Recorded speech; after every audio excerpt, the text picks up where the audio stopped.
O le naolo e mai mua mai e sisila te pera alau whaafonga Samoa. We are still viewing the continuation of the celebration from the dedication of the cathedral in Tafuna, American Samoa, Fatuainga, 1995. O se mai moanga le naha I Ta'alolo, ia e mai se foi wisi lava tulanga o le aso o le nei whauluflenga, o le nei whamoe.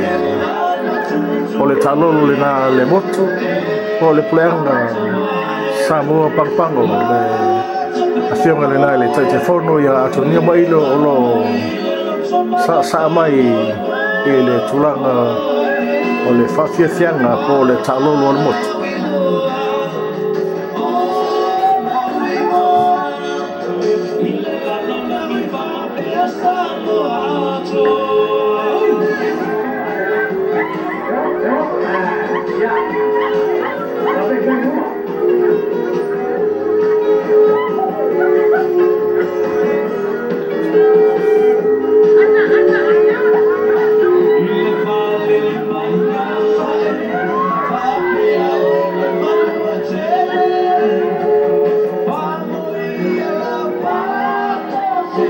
Ono e whaafonga te fo I si uwhafonga malie o le whaili a le o mea asa.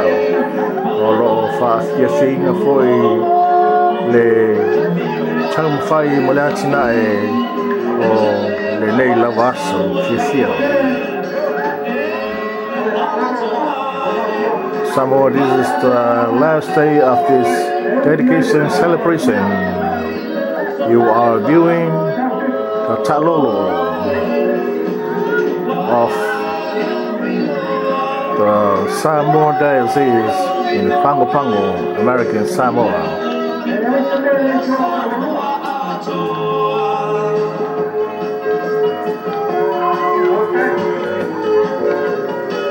Oro e silsila tu I mesina ale tnu wa tarai e mesina I le nei lava aso ona ole whaamawina ma le whaamawalungainga o le nei whaamoe I le whauflenga po le umsainga o le nei malu katoliko I le whia anga I Tafuna America Samoa.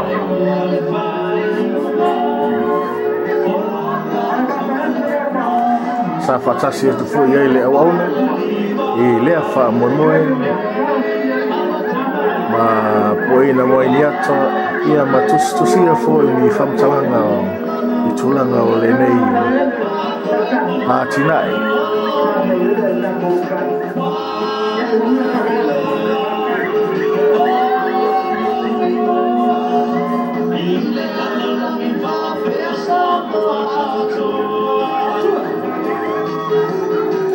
O se whaalinga mo le au mai moa ma le au whaafonga. O le aso finangalo pe e te manaumia se kopi foi o nei lipine po nei foi mai moanga I nei porklamu ia e mawhai o na e wala au mai le numero de telefoni fitu ono o 525-6079. That is the telephone number 760-529-6079. Ala au mai mo sa kopi o le DVD e te mai mo ai I nei lava taumwhainga. Whaasota I le sasonga ia Marcelino Bank. This is Ioane o le tatai o le nei lava o klamu.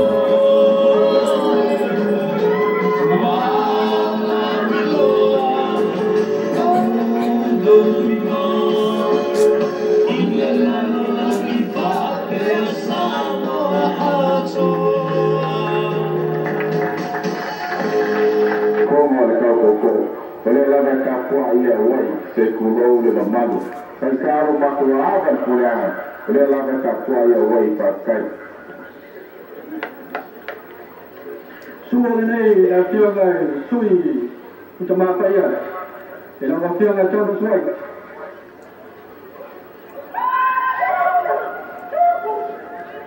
The first royal presentation is going to the delegate of the Pope.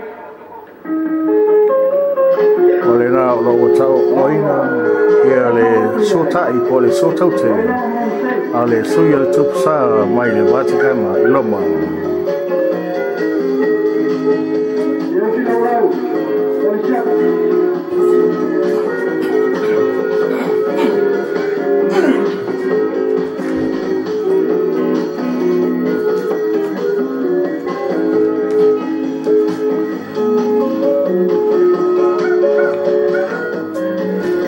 Nei lava tulanga whaalolonga Samoa ia ona o le whamaulunga o le nei lava aso whiwhia.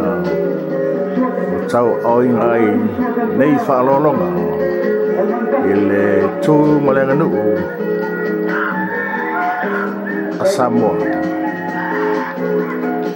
O le nā o talai ia o awha ia ai wherane fwoi o le tele o le maimo atu I so se tu ainga tau mwhainga o ia tūlanga o le anganu I le whaaloalo.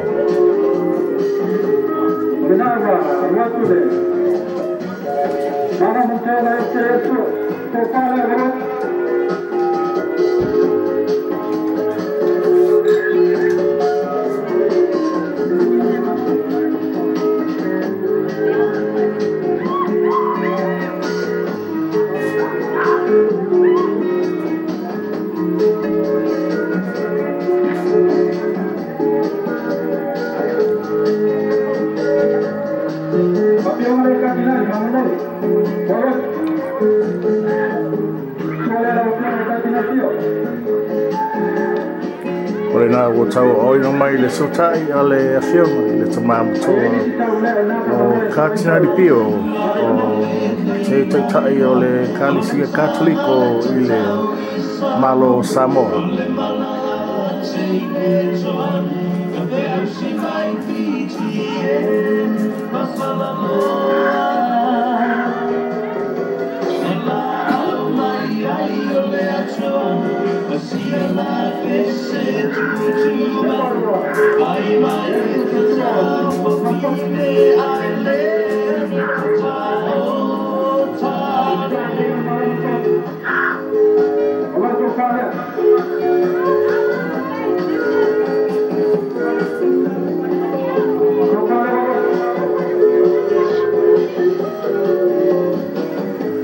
Nei umalawa tau whainga o lo sisila tuai le tunu ia o lo taitai e le whiaunga ia Sana Potele ia e meise fo le mamalu le laulau a whonu al puleanga Samoa Pampanga.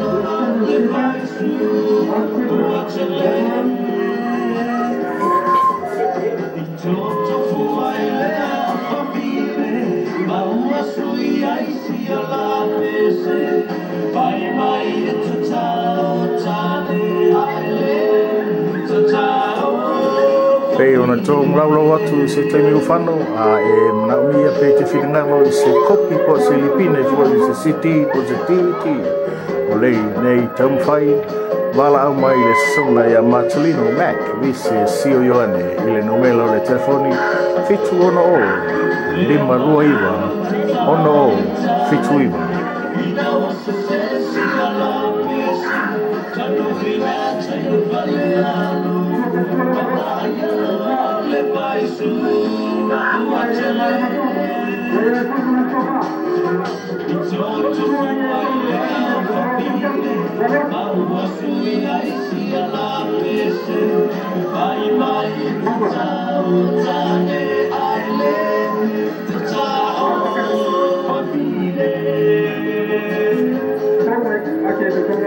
O nei tau mwhainga a lau tatua moe e te mauaina lea I le ala ata o le computer o le YouTube.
Manei ala mai mo atu Samoa i le matango fie foi mai mata inga o nei whaalolonga i tumita i le nganga i tū manganu a se tatou lava atu o Samoa.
Ei levo le tau fi Samoa fia whaau pēr le poklama taluai o na uti fo i le tātou taimi le ai whaatua whaamolia toa i le au whaafonga mene au mai moa le tātou poklama tonu lawa le au auna tātou te toi whetapa i fo i se taimi o mua i se isi fo i whau a wina o le nei lawa poklama o le nei lawa whaau whalenga le nei taimi Samoa o te whatofa atu le pa ia mene mamalu tātou o tunu al tonu lawa le nanga Samoa o oe o matua whaitama le mawhai ona whangaloina whanau o le tunu o lo tau whai a wā se atinae a wā fo i se rai me le lumanai mo tulanga o le tātou tau mawhai le Samoa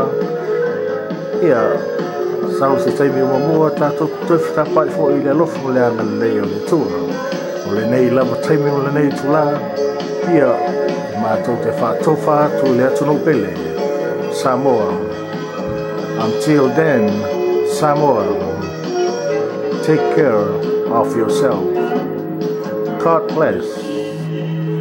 Ma ia wha soifoina ia mana mamalu le au whaafonga i le nei foi whaafonga o le tātou. Paul Kalama.